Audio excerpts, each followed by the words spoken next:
What's up, everybody out there in Student Television Network land? I'm Misha Tenenbaum, a proud sponsor of STN. I'm also the founder of EditStock.com, a website that offers unedited projects for students to re-edit.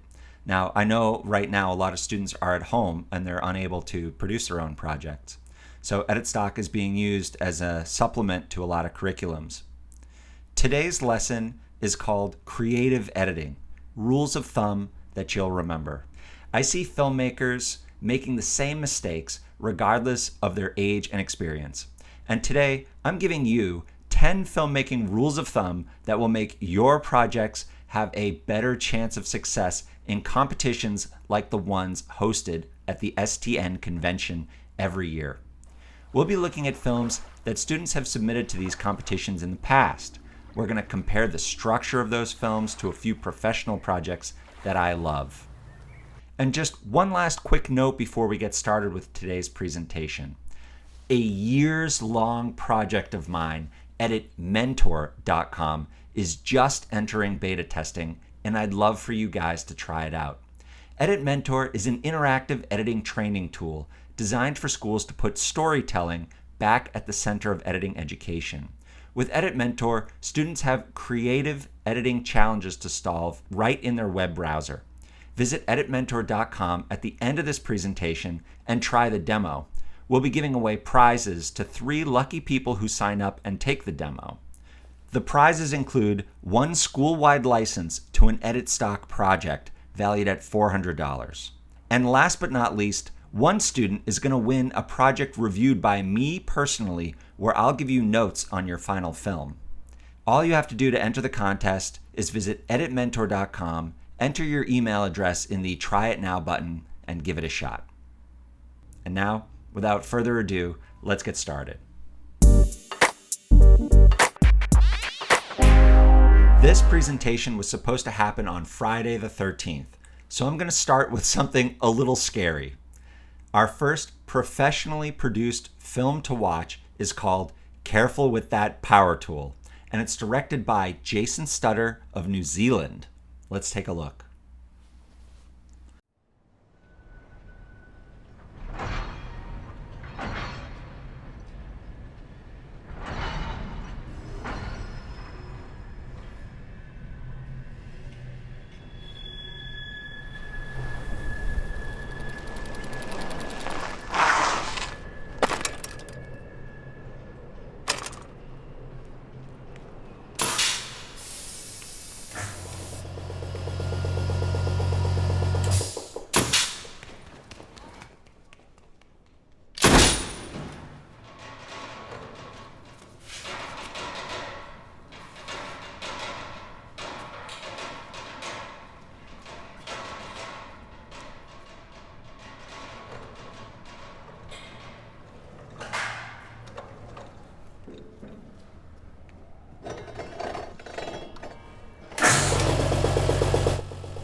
Hard to watch, right? I love this movie because it teaches so much about movie making. It was like basically designed to teach movie making. My first question for you watching at home is, what is this movie about? We need to answer this critical question professionally because when we make a movie, we have to know the answer to that question clear as day. What a movie is about is summarized into something called a log line. A log line is a 1 or 2 sentence description of the most essential elements of your film. Who's the main character? What is their quest? And what is the conflict? And I'm going to give you an example of a log line from the movie we just watched. Careful with That Power Tool is about a young and clumsy boy who discovers the fun of power tools in his father's dangerous workshop. And that brings me to rule number 1. Every story needs a beginning, a middle, and an end. I know that sounds like an obvious concept because, of course, every movie needs a beginning, a middle, and an end. But I'm telling you, this is where most films fail, even on the highest level. Let's break down what I mean by a beginning, a middle, and an end. At the beginning of the movie, we need to let the audience know who the main character is and what their quest is. A quest is a journey that the main character goes on to try to get or to do something. And the audience needs to know what happens if the main character doesn't get that thing. In the middle part of the movie, the main character has to try to succeed in their quest. But is it going to be easy? No, of course not.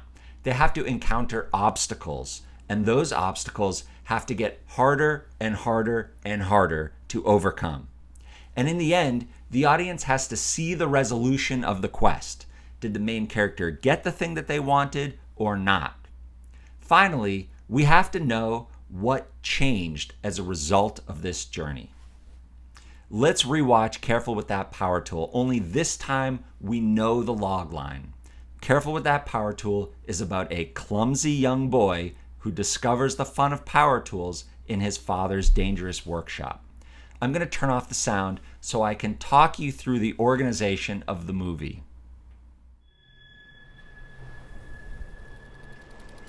Do-do-do-do-do. Don't mind me. I'm just a clumsy boy falling off my bike.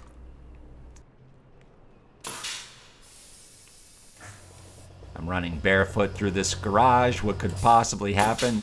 Whoops. There goes a piece of wood with a nail in it.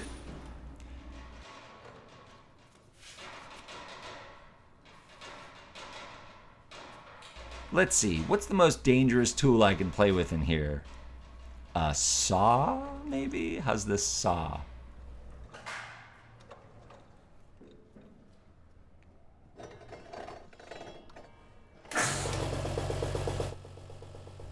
Ah, a nail gun.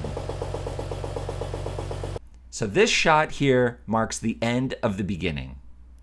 The quest that we're on is, will he get hurt playing with the nail gun? And it's really, will he get hurt with any of the power tools? But from this point on, we're really just focusing on the nail gun. Here comes some obstacles.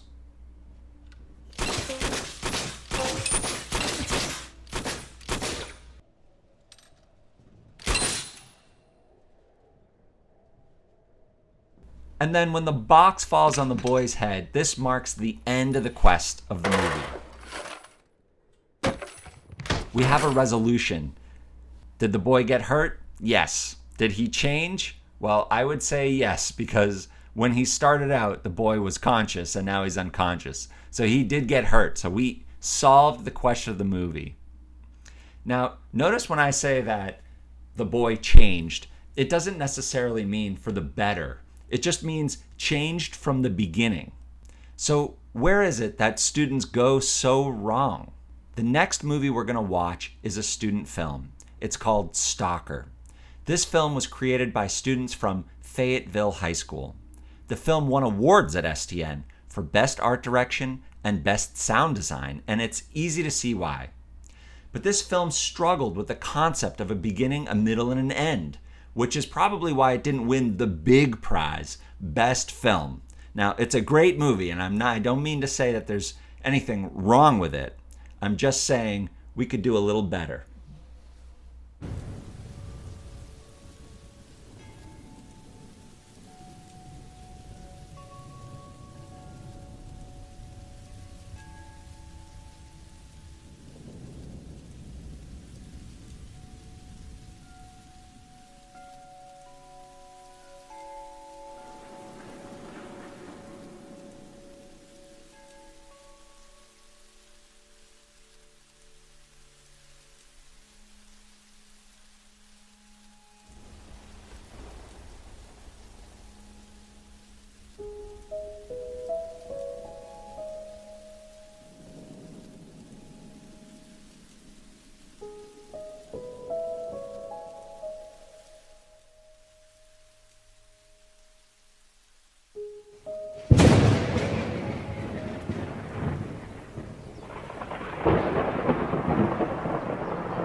It will all be over soon.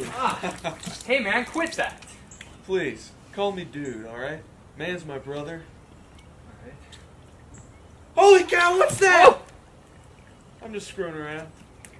Haha, very funny. No, seriously?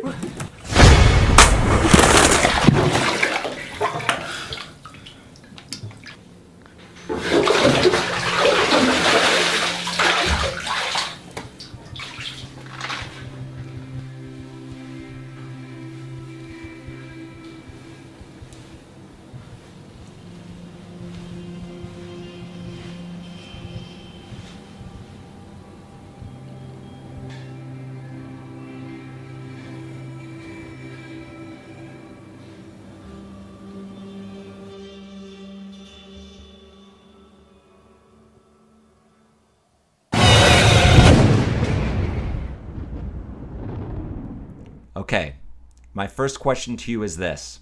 Did the movie have a beginning, a middle, and an end? Yes, it did. When the main character leaves the field, we've started our quest.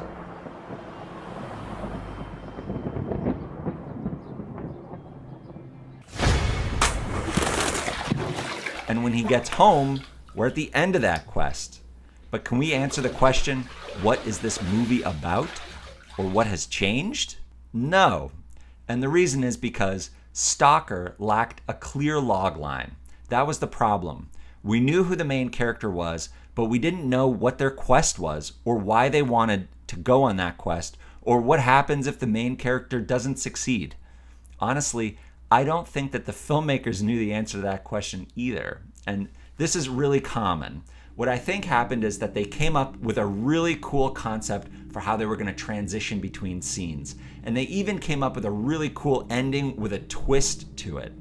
But films can't be about style. Style informs a story. Style is a vehicle to tell a story, but you still have to have the story. The next movie we're going to watch is called Trend Micro, and it was created by middle school students at the Meadowbrook School of Weston. It was directed by Sebastian Benji. Enjoy it.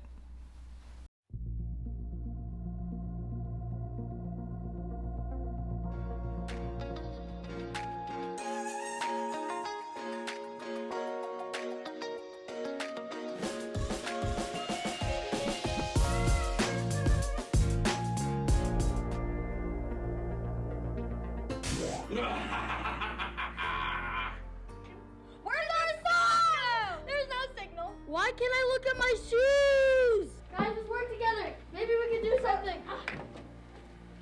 Is there Wi-Fi signal up here? What the heck are you doing? I'm binge reading. That's ridiculous. Oh, hi, Headmaster. You have a snow day today. Yes! Dude, you're such a hypochondriac. What does that even mean? I don't know. Google it. Whoa. Wait, it's not working. Oh, it's one of these things. I think I saw one of these at my grandma's house. Bro, same.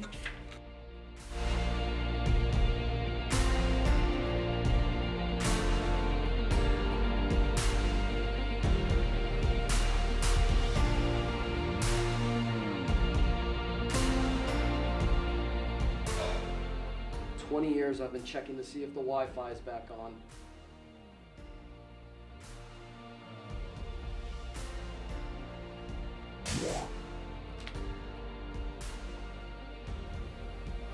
Google! All right, let's run through our list. Did this movie have a beginning, a middle, and an end? You bet it did. I know that because it was easy to answer the question, what is this movie about? It's about what happens to students when they lose access to the internet. The sections of the film are really easy to identify, right? We have the god of the internet turning it off, and students running into a series of obstacles, like they can't look things up, they can't play their games. And then the film ends when the internet is turned back on. The students changed by getting older, which is really, really fun. And so we had a beginning, a middle, and an end. Now, one piece of advice that I would have given to these students is to have the grown-up character at the end not need the internet anymore. And that would have shown a bigger change. And just generally speaking, the bigger the change, the better the movie. You really want a nice big change in your main character. That's what I look for. It's time to move on to rule number 2. And that's that great stories have irony. Irony is when the opposite of what you expect to happen happens.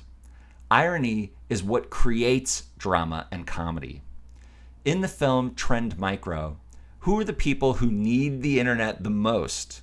It's young kids. That's the whole fun of it. That's the irony of it. The movie would have been a lot less interesting if the characters were my parents. Sorry, Mom and Dad, but my parents are perfectly happy sitting at home reading books all day.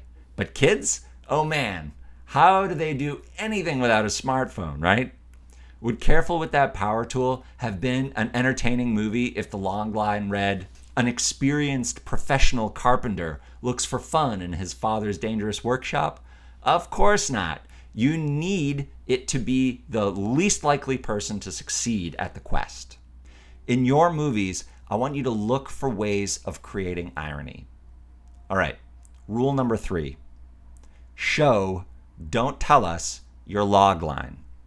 You remember in Careful with That Power Tool when the boy falls off his bike or when he runs by the nail? Why do you think that happened? It's because the director wanted to show their story. And by the way, it isn't great acting that makes that possible. It's great writing and directing. Writers and directors have to understand the movie's logline better than anyone else. They're going to use that information to create what's called a beat sheet to map out the plot points needed to tell the story of the logline. Story beats are points of action that add up to your logline. The director, David Mamet, has a book about this called On Directing, where he talks about this concept, and I encourage you all to read it. Teachers who are watching this right now, I highly recommend having the first project your students produce be a silent movie. Silent movies force your students to practice all the things we've been talking about. In essence, log lines, irony, story beats, and showing and not telling. And that is really where a student is going to learn film and succeed. Rule number 4, no voiceover ever. The next movie we're going to watch is called Last Hope, and it's also from Fayetteville High School, directed by students Ian Lynn and Jordan Giacalone. This movie won an award at STN for Best Script Writing. Here we go. Recently, a nuclear power plant exploded in North Korea, creating a domino effect causing all other nuclear power plants in Asia to explode. Getting this breaking news. This just in, earthquakes caused by the explosions in Asia and the Middle East have set off another domino effect, shaking power plants all across North America, including Russellville, just 117 miles south of Fayetteville. Any minute now, the power plant could also explode. That's when it started. Everything was normal at first. It didn't start until a couple of days passed.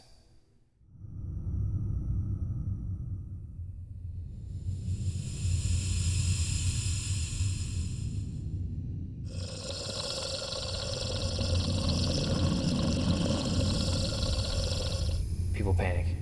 Stores emptied.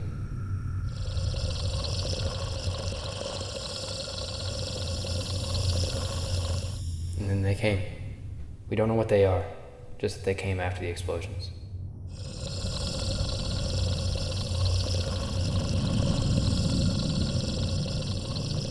They kill. So we run. Last we heard, Springfield had the longest standing refuge. So that's where we're headed.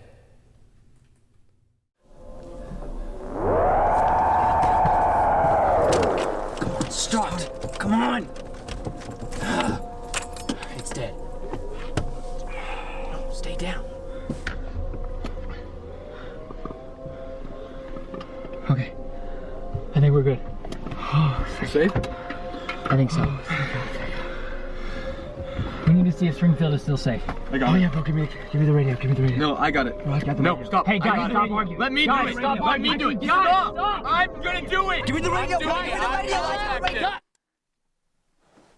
Damn it! We can fix it. How are we gonna be able to fix it now, bro? The antenna is just broken. hand it There's to no me. classic Calm down. way of it No. fixing. Give it to me. Look, now we have no clue. I can No, fix it. You need to Springfield calm is a good down. refugee to You go can to. fix it. We're not gonna be able to Calm know Hand it to me. down. I can fix Like, it, at this dude. point, Chill. we're Calm done. down. We are done. I can. We're not gonna make it, bro. We're not gonna make it.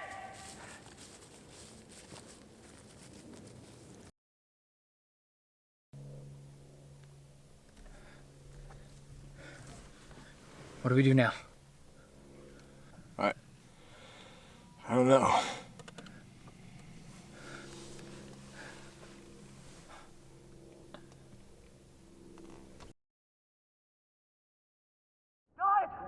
Guys, I got it. I got it. Guys. No, get in. Get in, man. What happened? I got foil. Give me the radio. No. Give me the radio. No. I need it. Hey, Stop. I need it. Give him the radio.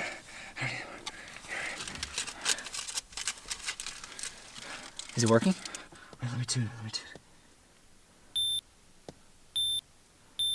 Springfield has fallen. I repeat, Springfield has fallen. Springfield has fallen.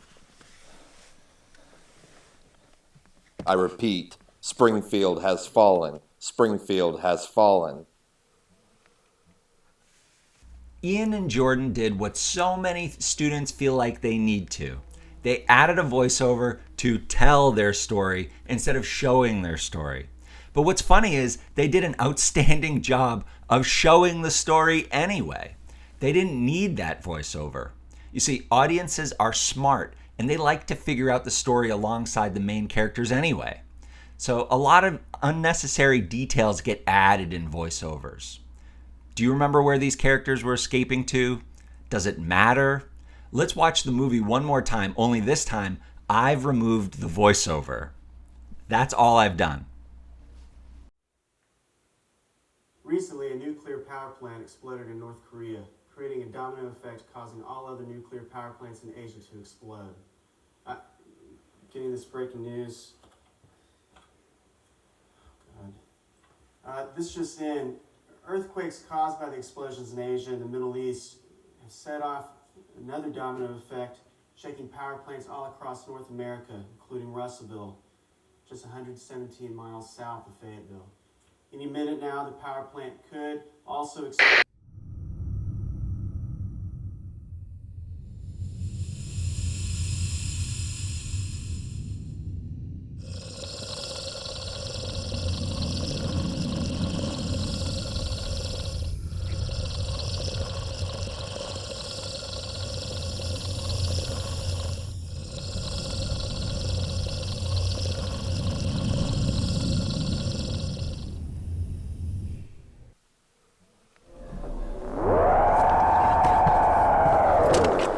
Start. Come on. Did you feel that? Wasn't it more fun to go on the journey with those characters together? Did we need to be told where they were going? No, of course not. It's okay for the movie to sort of reveal those things to the students. Now, I'm going to expand this no voiceover rule for you students out there who are thinking of clever ways of getting around it. Your movies should not include phone calls between the characters, or, and this one's my favorite, characters talking to themselves. No characters talking to themselves. Always ask yourself, do I need that information? And how can I show that information instead of saying it? On to rule number 5. Always raise the stakes. So this is a rule that applies only to the middle of a film. Once a character sets out on their quest, the challenges they face need to continuously get tougher until it culminates in a climax. This is called the rising action. The best example of a film that I've seen lately with rising action is Gravity. Have you guys seen that? Let's watch the trailer together.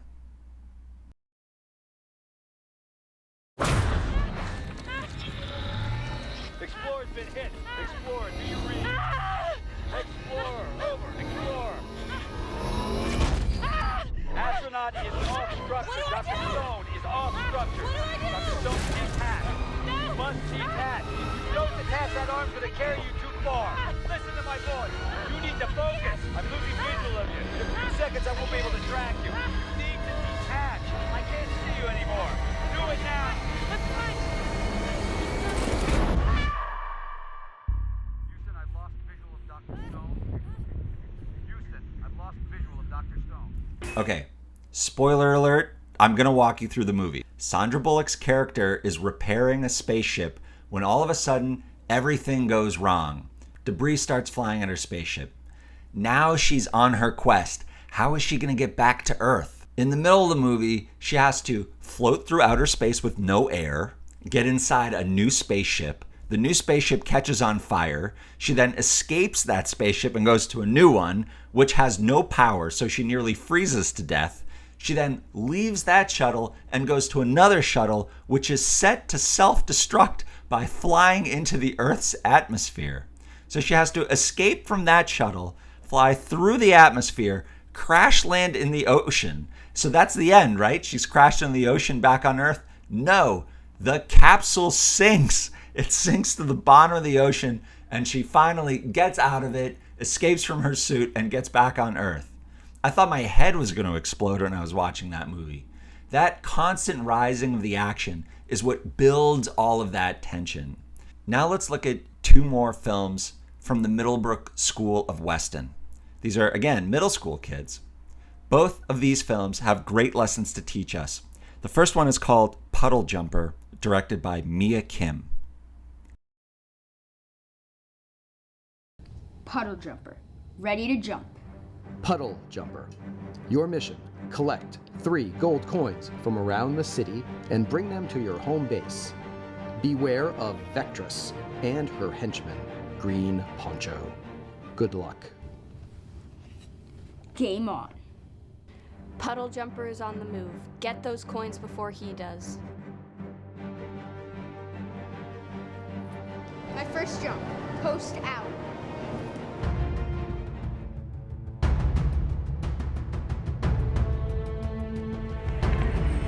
There it is, the first gold coin. Got it.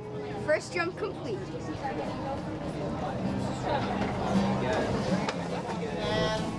Green Poncho here. Puddle Jumper beat me to it. Idiot! Don't let it happen again. Next jump, the fish market.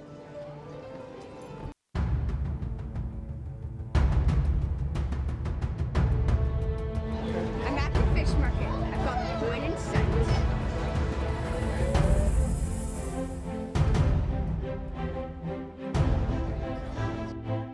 Vectress, I got the second coin. Puddle Jumper just can't jump fast enough. Vectress, we have a problem. Imbecile! The third coin is at the pier. One last jump. I'll have to take matters into my own hands.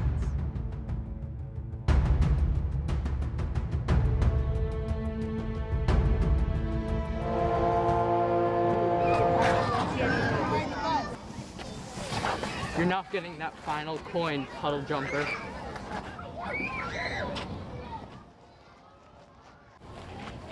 We meet again, Puddle Jumper. And as you can see, you're no match for Vectress. Oh, really?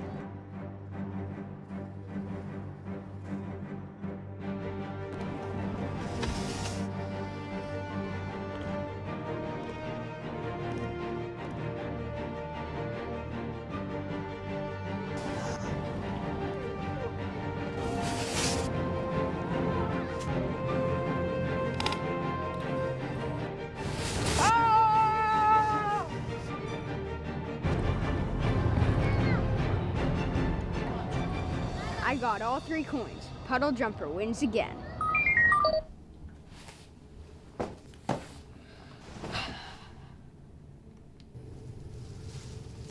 Dude, how'd you beat us again? I can't believe it. Hey, Puddle Jumper, how about a rematch? Game on. So what do you think? Did that movie have rising action? You bet it did. You know, rising action doesn't have to be complicated. It just has to be there. Next, we're going to watch a movie called The Cards Don't Lie, which was very successful in having sections, but wasn't as successful in having a rising action in the middle. Let's take a look.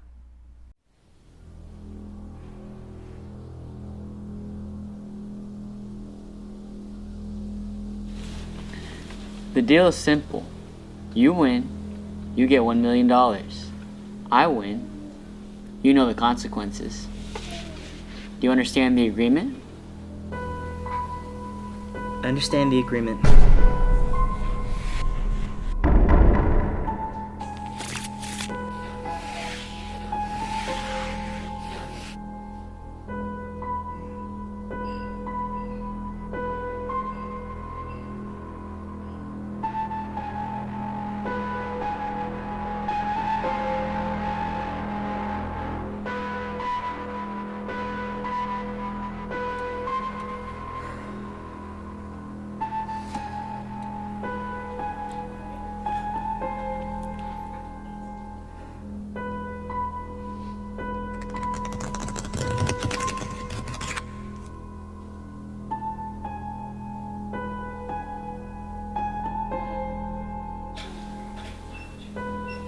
No change.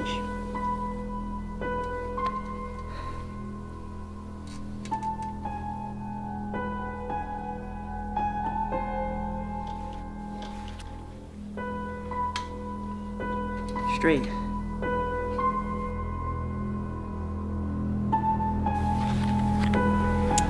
Guess I don't have a hand.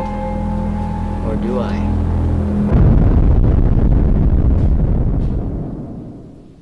Alright, listen, I don't know what you're trying to pull here, but you obviously changed the hands, and that's not right.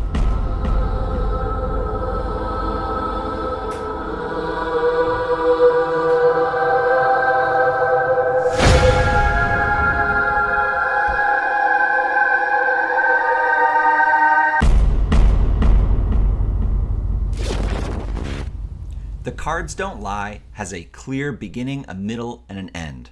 We set up the rules for the quest, and we pretty much know what the stakes are if the main character doesn't win. But did the stakes ever go up? No. I'm going to give you an example of how they could have. When the opening hand is doled out, the main character looks like he's got a pretty good hand. But the filmmaker doesn't show the audience the cards. Let's suppose they did, and the cards he drew were excellent, like he was one card short of that straight. But before he draws that last card, the devil could ask the protagonist, that's the main character, if he wants to play for double or nothing. And the protagonist could have agreed and drawn the last card with high hopes, and then it's the card he needs. The devil now offers the main character triple or nothing odds. Bursting with excitement, the main character slams his hand down, a straight, and only then does the devil play his tricks. The point is that we could be raising the stakes and the tension and the drama throughout the whole film, whereas the way it's cut right now, the drama runs a little flat in the middle until we get to the ending when we do get that drama. This brings us to rule number 6. When evaluating a scene or a story point to see if it should stay in your movie, you want to list some adjectives to describe the character that the scene's about at the beginning of the scene and at the end of the scene. I learned this rule from Norm Holland, a professor of editing at USC, and this rule has stuck with me for a long time. I want to give you an example of what Norm was talking about by watching a scene from the film Pumpkin Princess, a professionally produced project that we offer on EditStock. Here's the log line. Nerdy outcast Cinder crashes a masquerade party thrown by the cool kids where, with the help of a mask and a makeover, she seduces her crush, Max. But is Max really the prince Cinder thinks he is? Or will her happy ending be something she's never seen in storybooks?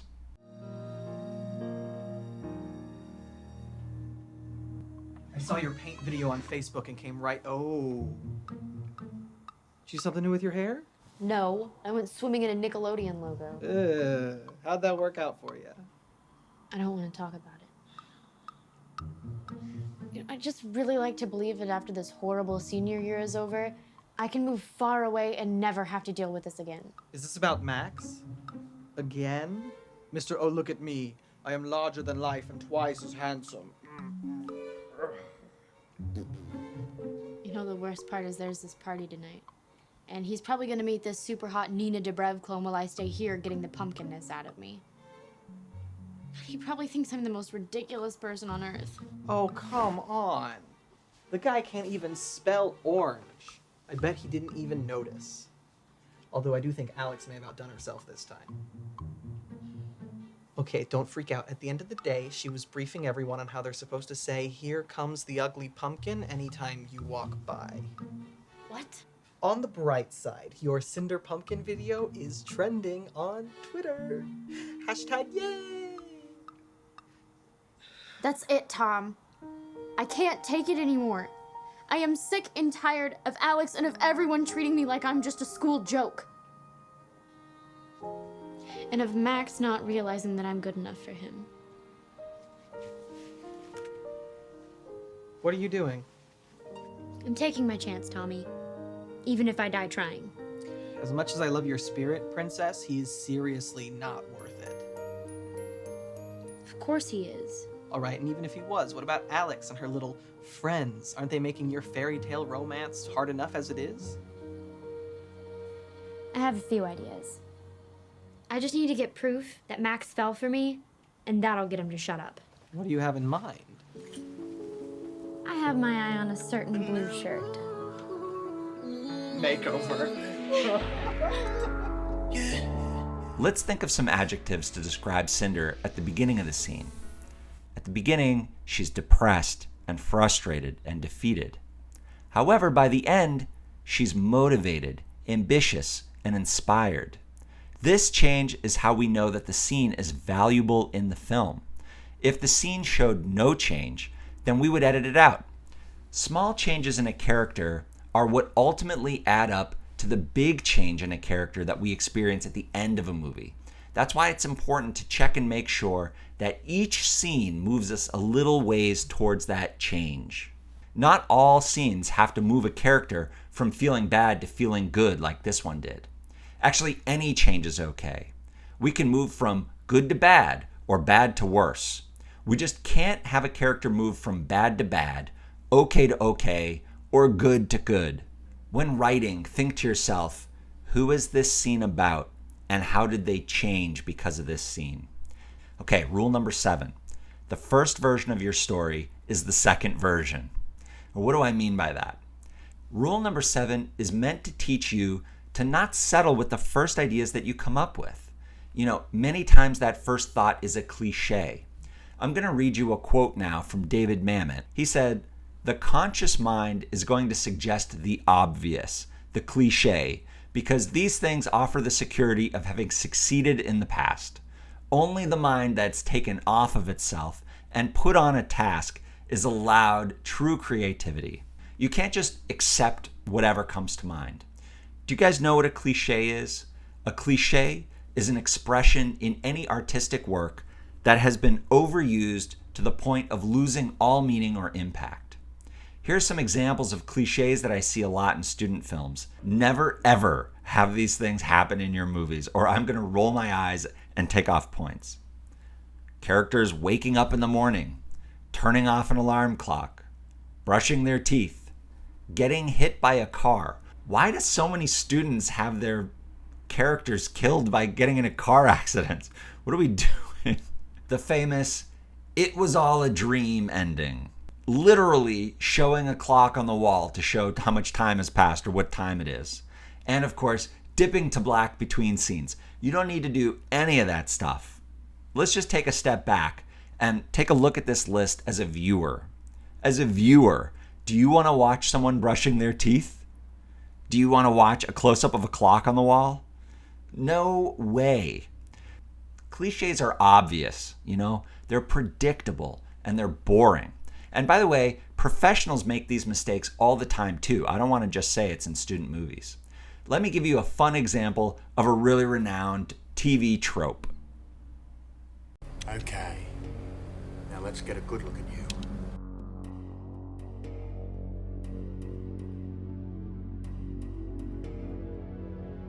Hold it. Run that back. Wait a minute. Go right. There, freeze that. Full screen. Okay, freeze that. Tighten up on that wheel. Vector in on that guy by the back wheel. Zoom in right here on this spot. With the right equipment, the image could be enlarged and sharpened. What's that? It's an enhancement program. Can you clear that up any? I don't know. Let's enhance it. Enhance section A6. I enhanced the detail and... I think there's enough to enhance. Release it to my screen. Enhance the reflection in her eye. Let's run this through video enhancement. Edgar, can you enhance this? Hang on.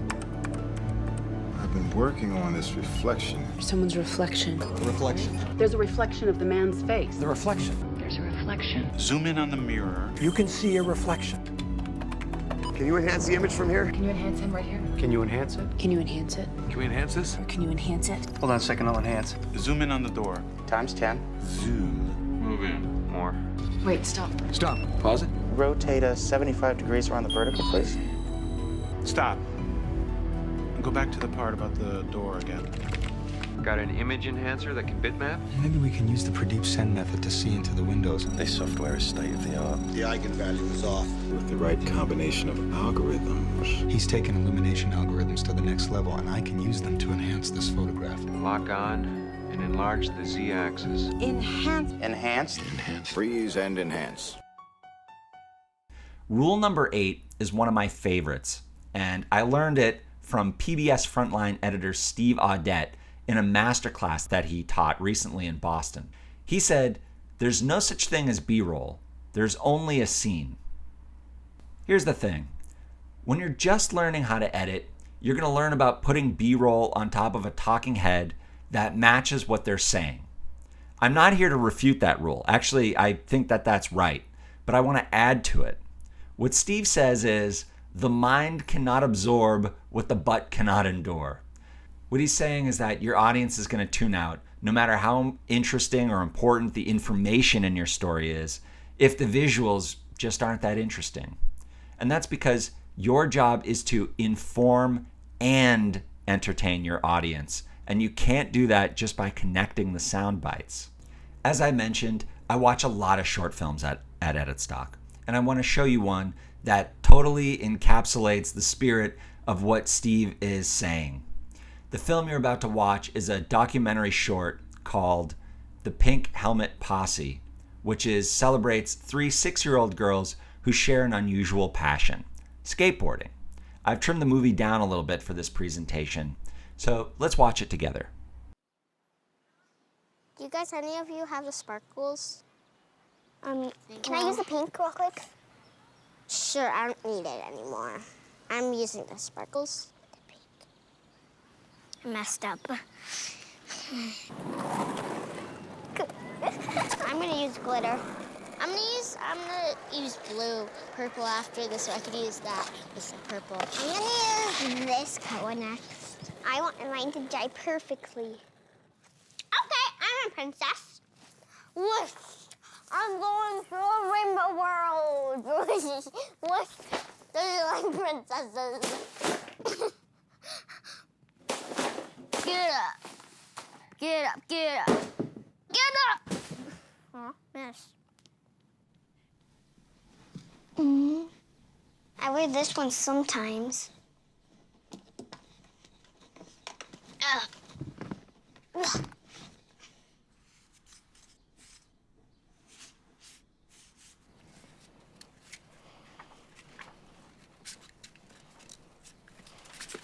I like to make hearts like it. I made this. It says, I love Mom. Bye, Sierra. Love Colin. Love Dad.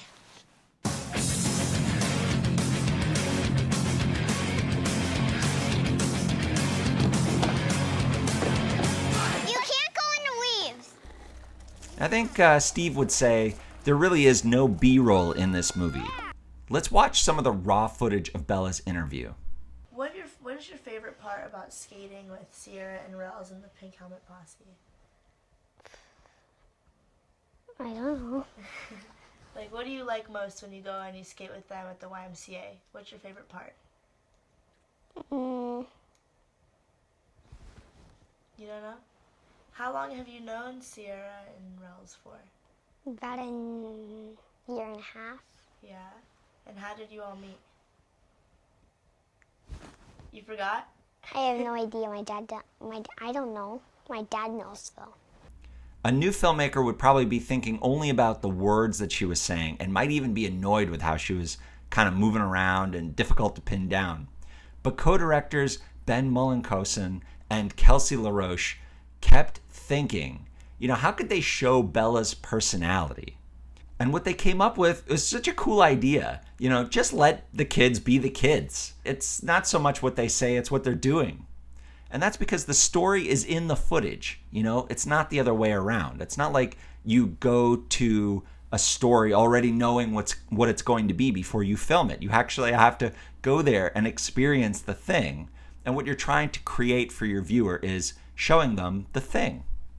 By the way, Gnarly and Pink is also available for you to re-edit on EditStock. Careful though, we list this project as an expert level project. Rule number 9, to find a problem, isolate your senses. A lot of students will write their story first and then cover it with B-roll, and sometimes that B-roll matches and sometimes the B-roll just really doesn't have anything to do with it. You'd think that this problem would be really easy to spot, but it's actually hard even for professionals because there's always this invisible disconnect between the story that's in your head and the story that's on the screen. And this happens to professionals too. I'm not saying this is only a student thing. So I want to show you an example of what I'm talking about, of how to identify that problem. And the way to do it is to turn off the sound. So the next project we're going to watch is an STN recap video. This was filmed by students at Mauna Lua High School. We're going to watch it in kind of an interesting way though. I'm going to mute the project and talk over it, and then I'm just going to say out loud what it is that I think I'm watching. Then we'll play it back with the sound.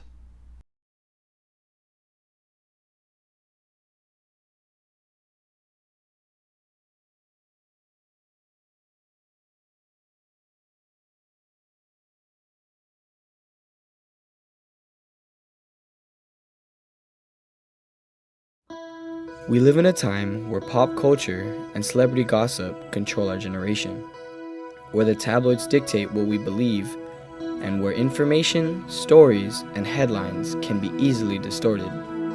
That is our world. Can you feel that disconnect? I'm going to quote here from the project. We live in a time when celebrity gossip and pop culture control our generation. Now, I'm not making the argument that this is actually a correct statement or an incorrect statement. All I'm saying is that the picture and the voiceover are telling two different stories, but they should be working together, not against each other. And I think this happens a lot because we want to write something that's smart, and we want to write something that's interesting. But you don't need to write a story that tells us how smart you are. You need to tell us a story that informs us about something, where you are or what you're doing. The most common way of isolating your senses is to turn the sound off and just watch the picture. And sometimes I'll even say the story out loud. I'll be like, character A is winning the fight, and now character B is winning the fight, but uh-oh, here comes character C. I'll literally say that out loud. Because then when you go back and you add music and sound effects and things like that, your story is working. We live in a time where pop culture and celebrity gossip control our generation. But you can do this in the other direction too. You can turn off the picture and only listen to the sound. And when you do that, you're going to find hisses and pops to clean up, and you'll find sound effects to add and volumes to adjust. So isolating your senses really means focusing your attention on details by only allowing the sort of story to be told to you through one of your senses. Okay, we finally made it to rule number 10. And rule number 10 is that all rules were made to be broken. These rules weren't created in a vacuum. They were discovered, right? And editing has this long history of establishing rules of thumb and then breaking them.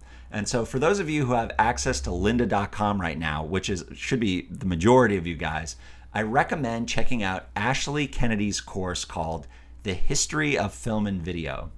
You'll learn about the pioneers of editing, how female editors shaped early Hollywood, and how the French New Wave took many of our ideas of continuity and tossed them out the window, and how all of this stuff can be rethought. Thank you so much for joining me today in this presentation. Please remember to visit EditStock.com to pick up a project for your students to re-edit, and visit EditMentor.com for your chance to win a free practice project for your students, but also to have one of your projects reviewed by me. And you could be lucky enough to join the EditMentor beta program. You know, I've explored the craft of editing for nearly 20 years, and it's been my pleasure to share some of what I've learned with you. Please keep in touch with me. You can email me at misha@editstock.com anytime. And now I'm happy to answer any questions you might have. So thank you again.